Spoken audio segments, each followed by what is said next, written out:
Yo, welcome to my review of Pokemon Journeys episode 54, Messon Impossible. So we get some nice slice of life of a Pokemon in the park playing ball. Sobble chases after it, but Demandtan gives it a fright, and Go encourages Sobble to hit back. Is this him learning from how he treated Scorbunny? I don't know. However, Renji comes in and tells him that a movie is being filmed, Spy and Sniper. Ash doesn't know it at all. Go and Renji tell him about it and it features an Inteleon, and Sobble does seem interested too. I like that in the bit where they show off Sobble evolution line. It uses the Sword and Shield evolution background. That's just a neat little detail, isn't it?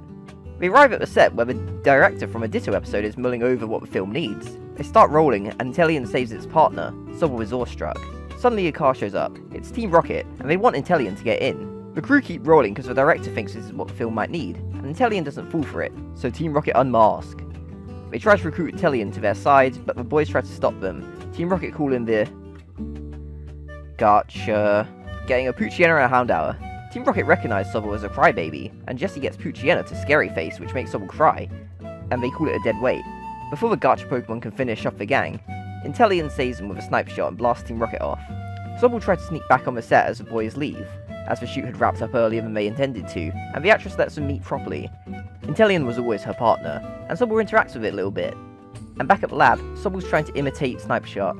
Demandtan jumps out, and Sobble still can't be brave enough to deal with it, so Go wants to help Sobble to train with him, which Sobble is happy about.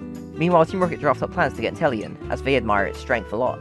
Ash and Pikachu are Sobble's training partners for battle. It doesn't really go too well, as it's too scared to fight up close, and it doesn't use Water Gun while it's dodging Pikachu's quick attack.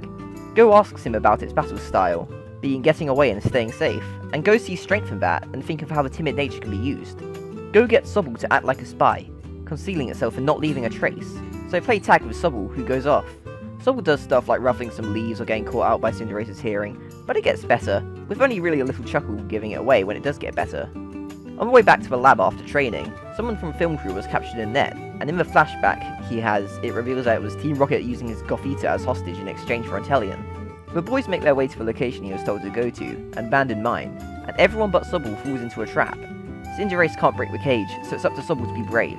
Team Rocket shows up, and Sobble listens to Go in battle and makes itself invisible with Water Gun, taking Meowth down, knocking Wobbuffet down. It's a hit and run battle style as it keeps on moving where they can't see it.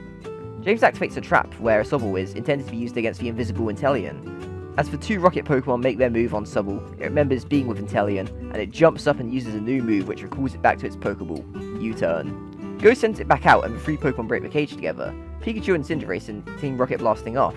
Later on that evening, Inteleon and its trainer recognise Sobble's strength, and later on than that, it's in the lab and it uses its new hit and run tactic to douse Darmanitan with Water Gun.